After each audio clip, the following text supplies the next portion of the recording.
Hi everyone, and welcome to the very first Fantasy Fellowship fandom discussion where we'll be talking about Star Wars, how we get into it, the books, the films, TV shows. My name is Louise and I'm from the Fantasy Fellowship Innovation team, and I'm here with Damien, Sophie and Matt, who will be talking with me about the fandom. What we're going to do is just talk about how we got into it. So I think I was about 7 or 8 when I first started getting into it, and it was actually my uncle who got me into watching them. So every weekend when I was staying at my grandparents', he would, because he was still living with them, so we were to go and sit in his room every Saturday, and I wasn't allowed to eat or talk or go to the toilet or anything. I was literally just to sit and absorb it. And I wasn't even allowed to talk when the credits were rolling. I had to wait until it was actually finished. And I'm pretty sure it was either, I think it must have been DVDs that were out then. So you basically had to wait until the end, and then we were allowed to talk about it. And obviously, being 7 or 8, there really wasn't a lot that I could say. It was just, oh, that was good. But I think he was definitely the one who got me into it, and it's just grown since that. He also was the one that got me into Lord of the Rings as well. But that's a whole other different conversation. But it was definitely him who grew my love for it. Damien, who got you into it? Yeah, it was actually my dad who got me into it. It was I would have been about 5 or 6 at the time, maybe. It was the mid-90s, so I remember. Yeah, I was about 5 or 6, and this is when the special editions at the time, this was in the 90s, come out on VHS tape. And I actually didn't start with A New Hope. I started with Empire Strikes Back. So I remember my dad said this is one of the best films he's ever seen. So I jumped straight in halfway through for some reason, but I just fell completely in love with it. And then after that, I had so many different toys of Star Wars. I used to sit in my room and I used to play all these different toys. I had Vader, I had Palpatine's guards, stormtroopers, the bounty hunters. And so I used to have all these different sort of books related to the films, behind the scenes sort of things. And yeah, ever since then, I've always been in love with it since I was about 5 or 6. I had big toys of Jabba the Hutt and the Tauntauns that Luke and Han Solo rid on off. And yeah, and then I just remember when I was probably about 7, which is when Phantom Menace come out, 1999. Yeah, ever since then I've had all the video games, and thanks to my dad, I've always been in love with Star Wars. And then Sophie, how did you get into it? I'm almost identical to Damien, actually, because I was the same. It was my dad, and I was in that 90s era as well when the special editions came out. The VHSs were in the shape of Darth Vader's helmet. I remember when they. It was so cool. Yeah, the gold box. Yeah, that's it. Yeah, there you go. Yeah, so loved that and loved watching it, because I think the special editions had an introduction at the start that showed you the changes that George had made to them. So I can remember watching that, and then like you say, I think I was then the perfect age, so I must have been 11 when the Phantom Menace came out. So I was just that perfect age to be I'm ready for Star Wars on the big screen then as well, and just seeing that. And probably a slightly controversial thing to say now, but at the time I was blown away by the CGI and the effects and the lightsaber fights and everything. And that was when I thought I'd take up martial arts to try and be as good as Darth Maul, which turns out is not possible because no one's as good as Ray Park. So, but yeah, it's almost identical to Damien. And we also had the trilogy. It was an old Legends trilogy, which was the Han Solo Trilogy by A.C. Crispin. And so we had those, and we would just read and reread those. So they're very, very battered, but they're some of my most treasured collection here at home. I've still got those original Han Solo books from the 90s, and they're very beloved to me. Wow. And then finally, Matt, how did you get into Star Wars? So I'm a bit of a late bloomer, actually. It was probably only in the last 6 or 7 years now. And I'm also a 90s kid. So it shows that I mean, obviously I was aware of it, because who isn't aware of Star Wars when you're a Yeah. kid? But yeah, I was I think I had like tonsillitis or something like that, so I was off work for a bed, and I was like, you know what, I'm gonna watch Star Wars. You know, I've not given it a proper and it was within seconds, I think I fell in love. And it was from there, like, I watched it in the order of release, so I did, you know, 4, 5 and 6, and then 1, 2, 3, and then I was like, I need more of this. So then I watched basically all of Clone Wars, and then Rebels, and then conveniently at that time it's when Disney kind of decided to get rid of Legends, which I know is a controversial topic, but for me it was great because the first book came out, the first canon book came out literally in this midst of Star Wars love. So I immediately got on that hype and bought A New Dawn, and then that's where it's kind of not stopped since. So I was hoping for a book to arrive today, but I've been let down by the postie, and it's just I literally own too many Star Wars books. Like, I have had to put them in the loft now, mainly to save my marriage, and also to to leave some room for other things like having a child that we've had. So yeah, it's so I'm a late bloomer, as it were, and but that's cool. And so I haven't got that beautiful story of, you know, uncles and parents. It's me being sick in bed, but yeah. So but yeah, that's where I came into it, really, and embraced it fully, and still do. So did everyone start with 4, 5, 6, 1, 2, 3, or did you do 1, 2, 3, 4, 5, 6?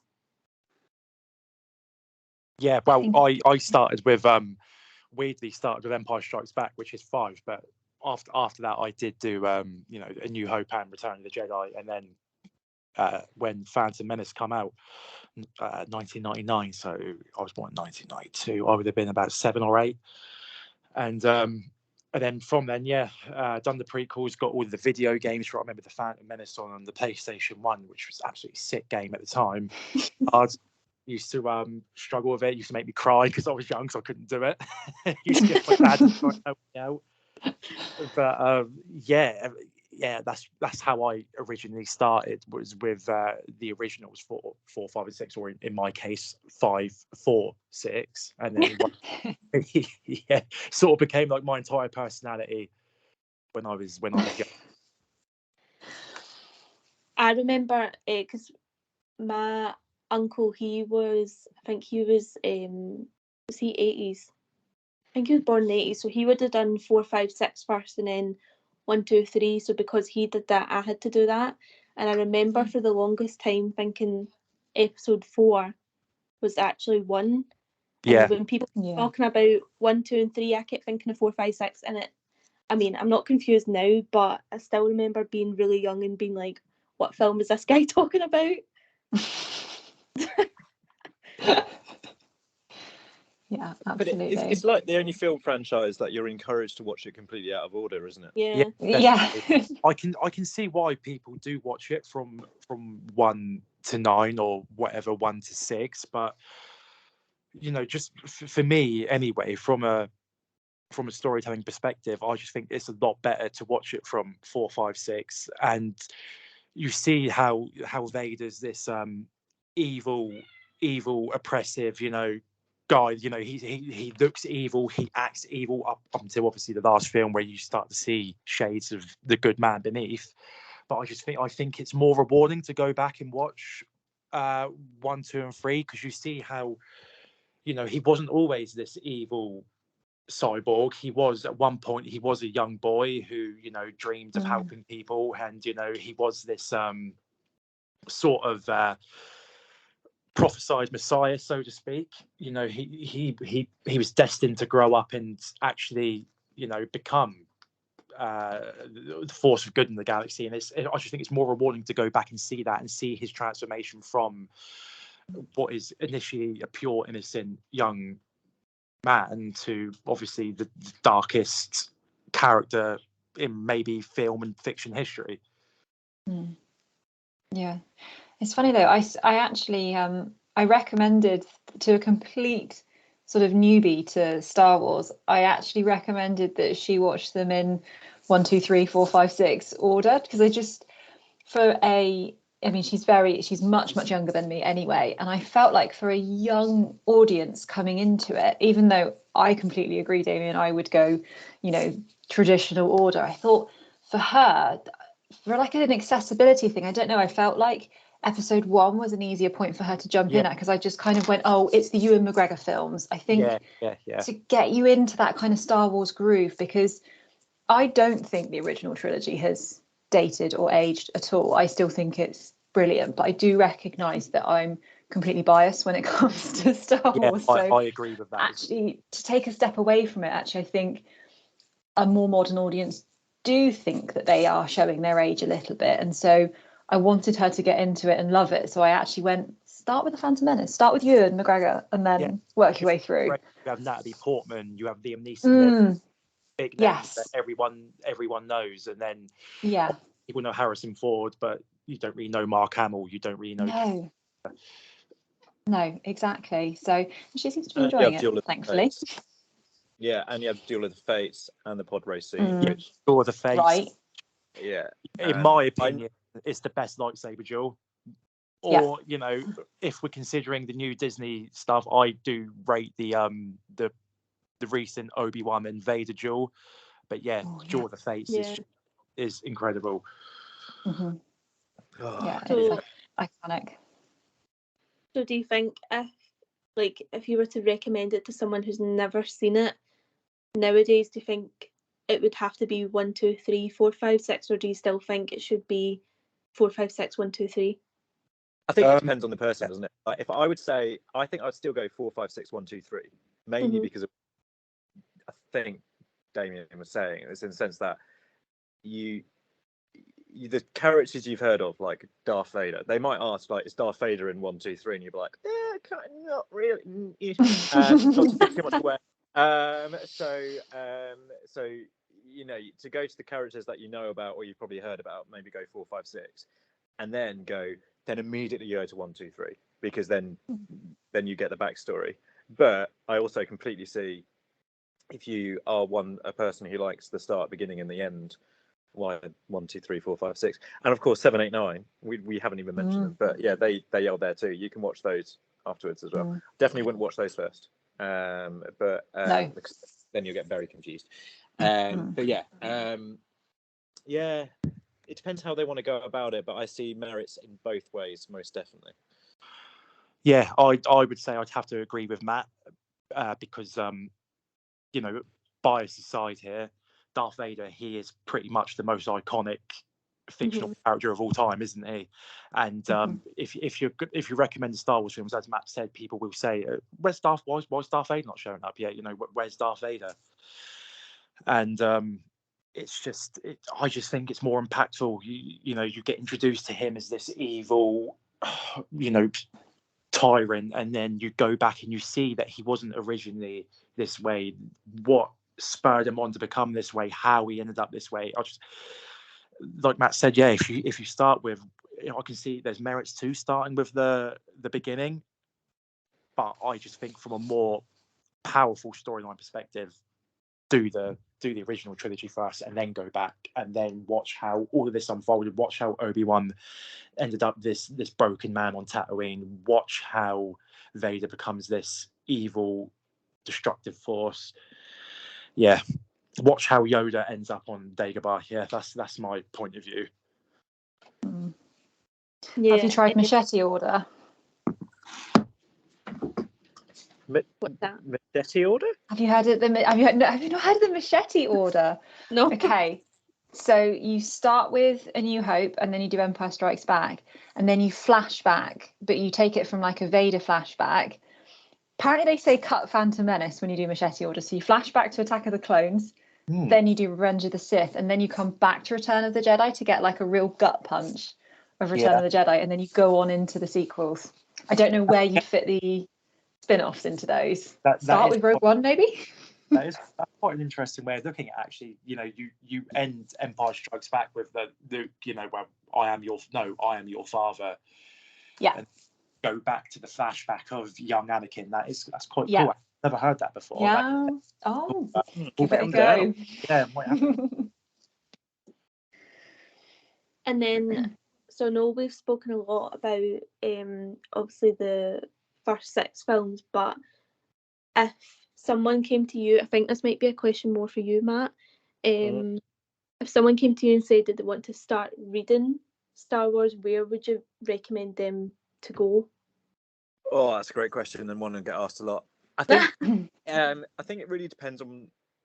There's so much out there now. There's just a vast, like I said when I jumped in at the best moment, because I jumped in as the first canon book was released, so I could try and read it as it went along. But I think you've got to choose, first of all, which characters do you like? So, for example, let's say I get the impression, Damien, you like Darth Vader. So I would say, I'd immediately say, cool. You could start off with his comic runs, which are amazing, which are some of the best comics done in Marvel history, in my opinion. And then, but then you could jump straight into, then you could go into Lords of the Sith by Paul S. Kemp, which was, just a one-off story with him and Palpatine, which goes into theirs. But then you could also say, all right, which era do you prefer? So do you like the prequel stuff, which they've done quite a bit of work with at the moment? So they've done quite a lot of stuff recently with Master and Apprentice, which is all about Qui-Gon and not Anakin, and Obi-Wan, which is a really fun story. Or you could jump into the Empire time. If you like Rogue One, there's some stuff around there. Or you can jump all the way back and go a completely different story and just start off with the High Republic. So yeah, it's because there's so much. I think you've always got to think, what do I like? What part of Star Wars ticks my boxes, and then go with that. Because if you think I'm going to read all of it, you're just going to get lost. And I think if you just go, I'm going to go for what I enjoy, and then you're probably going to enjoy the reading, and then you can go further afield with lots of other things. So that would be my advice for anyone jumping on the books. And I would say there are some cracking books, and there are some books that possibly wouldn't win the Booker Prize even, but that's part of the fun as well, because sometimes you just laugh, and that's great as well. It's all part of the fun. And I agree. I've read the first 2 of the High Republic books, and it's refreshing to see an era that's not centered around the Skywalker family. Obviously, there are some links to that sort of timeline. You do have Yoda sort of in the background. He's not. I've not read the 3rd book. Is it the Rising Storm of the High Republic trilogy? Yes, it is. Though. Yeah, the thing with the High Republic is great, but you do need to read, basically, you probably need to read the young adults as well to get the most out of it. Yeah, that's the issue, yeah. So the trilogy is a brilliant trilogy, and also terrifyingly heartbreaking in lots of sense. But also the young adult books add a lot to it. So Yoda's arc is in there, and that can really? Yeah, cool. Yeah, so, yeah. Yeah, because all I've seen of Yoda, all I've seen mentioned, I've only read... Light of the Jedi, and what's the second book? It is called Into the Dark. Claudia Grace. No, it is Claudia Into the Gray Dark, wrote the 3rd one. Wait a minute, it's called. Oh, okay. It was Cavan Scott's one, and it is called. I'll find it out. Give me a sec. Rising Storm. That's it. Rising Storm. Rising Storm. Yeah. Second one. And Yoda's been mentioned, but he's not shown up. But other than that, it's refreshing to get a story centered around a time it's not the Skywalker family, which is Star Wars is dominated by. It's dominated by the Skywalker family. So it's refreshing to get that, and it's refreshing to see the Jedi in their glory days, so to speak, at a time where they're not so arrogant and closed-minded. Yeah, I can definitely recommend the High Republic books myself too. They're great books.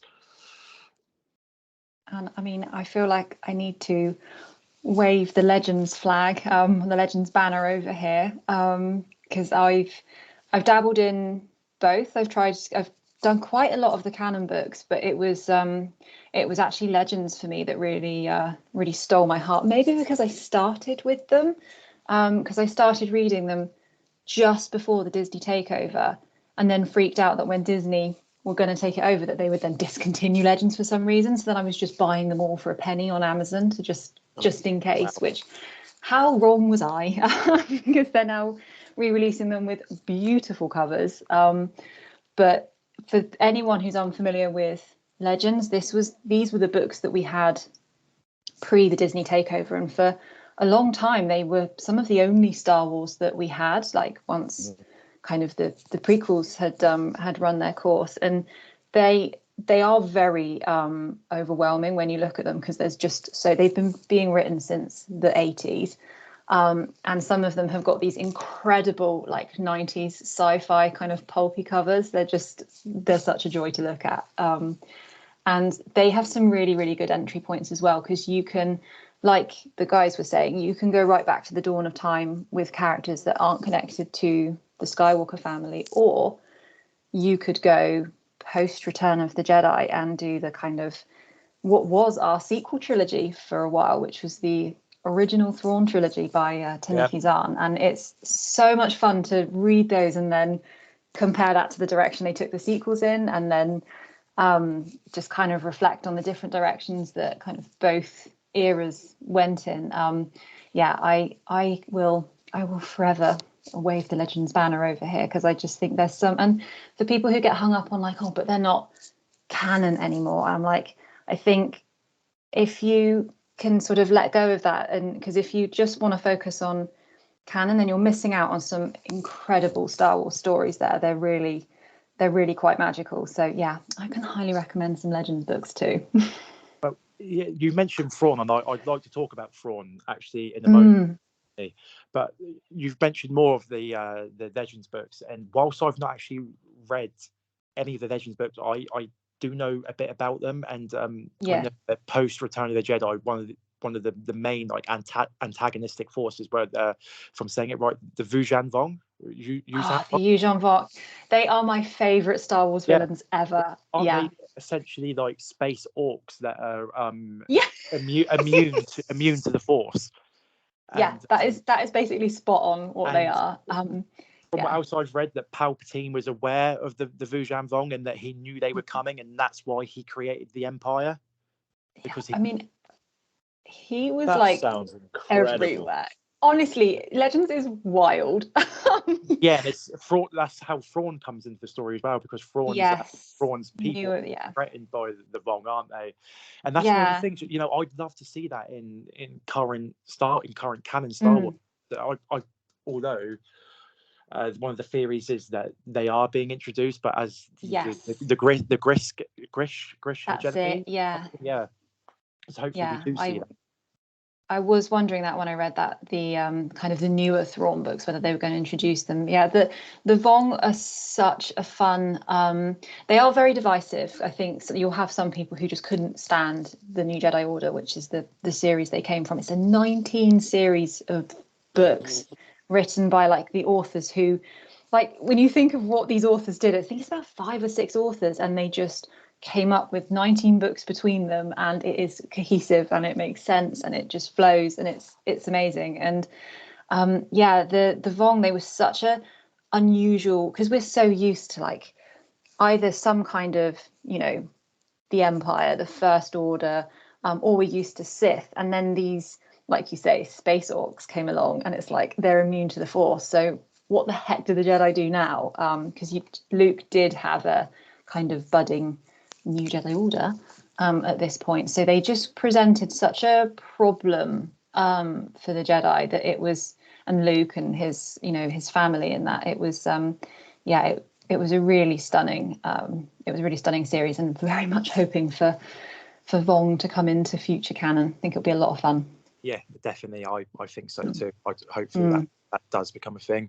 And going off of the Disney shows at the moment, with Thrawn being in the Disney shows at the moment, and I get the feeling that maybe they will come into it, because you can't go off the First Order continuously, so maybe the Vong will show up. Yeah. So hopefully, touch wood, cross my fingers, they will. Yeah. So I haven't actually read. Technically, I've not read any of the books. I'm halfway through Brotherhood. Yeah, you've been taking your time with that, haven't you? We were buddy reading that at the start of September. Halfway through October now. Still not done. But I think if I hadn't seen the films, I don't think I'd be able to picture a lot of what they're talking about in the book. So do you guys think as well that someone who's new to it and they've not seen the films or read any books, do you think they should watch the films first, and then if they do really like it, then like dive into, because obviously there's so many books out about it, so do you think they should watch the films first and then dive into the books? I think so, yeah, because Yeah. when I've read the High Republic books, anyway, the High Republic books that I've read, there's a lot of races that are mentioned. And as someone who's seen all of the films and seen all of the TV shows and the animated shows as well, and played the video games, some of these races that are mentioned, I have no idea what they look like, and they're never really described as well. Yeah, a lot of them aren't described, so definitely, like, a lot of the races you will see in the shows and in the films anyway, but a lot of them mentioned in the books don't anyway. So definitely, to get a leg up, I would say watch the films or watch the shows beforehand anyway, because in the books that I've read anyway, apart from in the High Republic, which is the Marching Row, which is the main antagonist of the High Republic books, I've not seen any of the new races really described in terms of what they look like or how they are. I also think it's the source material, isn't it? So it's just so, as much as I think they just presume you know what a lightsaber looks like. Yeah. You know what I mean? Yeah. And there's that presumption that, the Millennium Falcon, if it's mentioned, you know exactly what that is. Yeah. And therefore, so as much as when they'll just say it's a Corellian freighter, and you're just like, oh yeah, sure it is. But everyone knows if you watch the films, you know exactly what the Millennium Falcon looks like. So I do think I would recommend definitely, and then also that if you're like this, definitely fantasy world, it's not sci-fi. If you're going into it thinking it's going to be sci-fi, I would argue it's definitely not. Oh, I agree. It's definitely fantasy in space. 100% is space wizards, space warriors, Space wizards. fantasy. Yeah.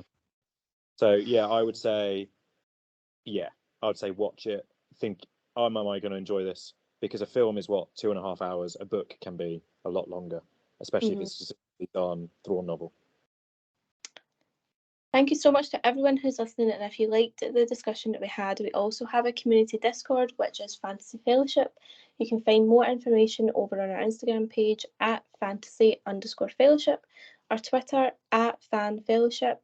We do also have a website, which is www.fantasy-fellowship.co.uk. If you did enjoy this fandom discussion episode, please hit like and make sure you subscribe to us to keep up to date with more Fantasy Fellowship videos and to listen to our next episode of the fandom discussion. In episode 2, we will be talking about our favourite characters of Star Wars, who's our favourite, who we hate. So if you'd like to see the next video, please hit subscribe.